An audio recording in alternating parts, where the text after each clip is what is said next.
உண்டு, நாட்டிற்காக கூட பிறந்தவர் உண்டு, வழிக்காக மறைந்தவர் உண்டு, மொழிக்காக மரணித்தான் என்றால் அவன் தமிழனாகவும் தமிழுக்காகவுமே என்று தலைவர் மீது கூறிக்கொள்ளலாம். அப்படிப்பட்ட தமிழுக்கு முதல் வணக்கம். அவையில் கூடியிருக்கும் அனைவருக்கும் மறு வணக்கம். அப்பான்னு சொல்லும்போதே என்னோட கண்கள் அழுகை அப்படியே அருகியா பட்டோம். ஏன்னா ராமகுமார் ரொம்ப அழகா சொல்லுவாரு,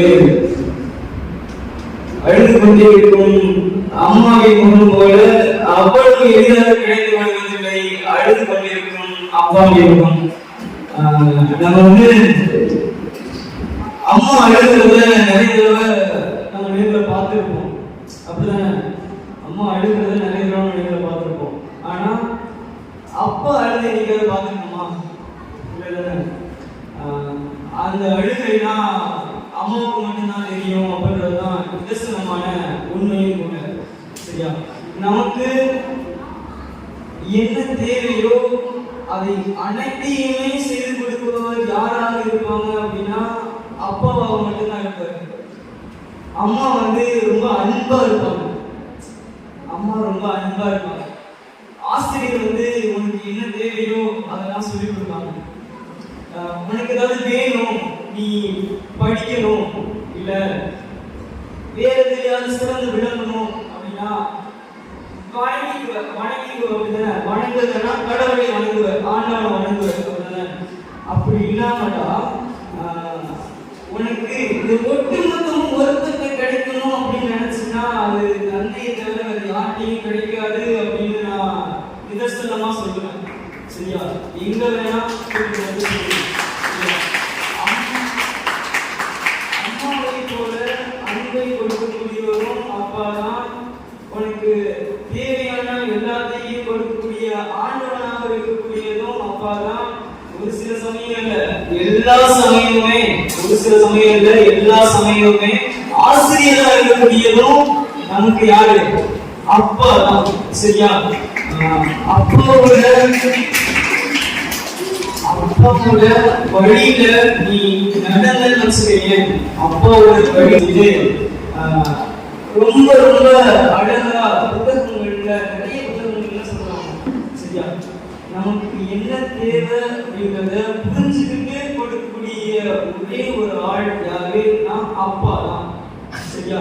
உனக்கு இப்ப படிப்பு தான் தேவை அப்படின்னா படிப்பு கொடுப்பாரு. இல்ல நான் விளையாட போறேன், எனக்கு ரொம்ப நல்லா மட்டைக்கு கிரிக்கெட் விளையாடணும் அப்படின்னா அவனுக்கு கிரிக்கெட் அனுப்பிடுவாரு.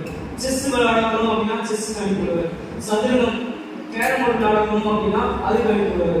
எல்லாத்துக்குமே நீ ஒரு கடையும் மட்டும் கத்துக்கணும் அப்படின்னு சொல்ல. இந்த உலகத்துல மொத்தம் 64 கலைகள் இருக்குது.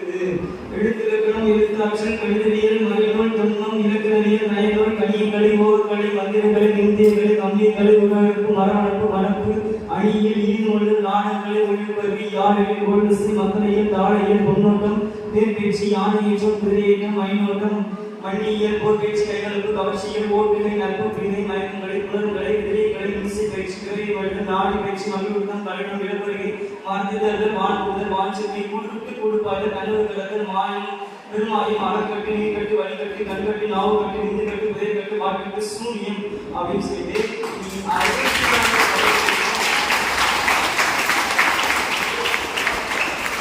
64 கலைகளையும் கத்துக்கணும்னு நினைச்சாலும் அப்பா என்ன பண்ணுவார்? உனக்கு கத்து கொடுப்பாரு. கத்து கொடுக்கிறதுக்கு என்ன தேவையோ அது எல்லாத்தையுமே செய்வாரு. உங்களுடைய முதல் கடமை என்னவாக இருக்கணும் அப்படின்னா, கெத்துனா என்ன சொல்லுவோம்? கெத்துனா என்ன? யாராவது சொல்லுவோம் கெத்துனா என்ன? ஆசிரியர்கள் சொல்லுவோம் கெத்துனா என்ன? 4 பேருக்கு பிடிச்ச அடிக்கிறது, 4 பேருக்கு பிடிச்ச அடிக்கிறது, அது இல்ல கெத்து. நீ நல்லா படிச்சுக்க, வகுப்புல முதல் மாணவனா வந்துட்டேன்னு உங்க அப்பா அங்க அலுவலகத்துல உட்கார்ந்து நீ நல்லா படிச்சிருக்க, முதல் மதிப்பெண் வாங்கிட்ட அப்படின்னு அவர் சொல்லுவாரு. என் பொண்ணு, என் பையன் அப்படின்னு சொல்லுவாருல்ல, அதான்டா கெத்து.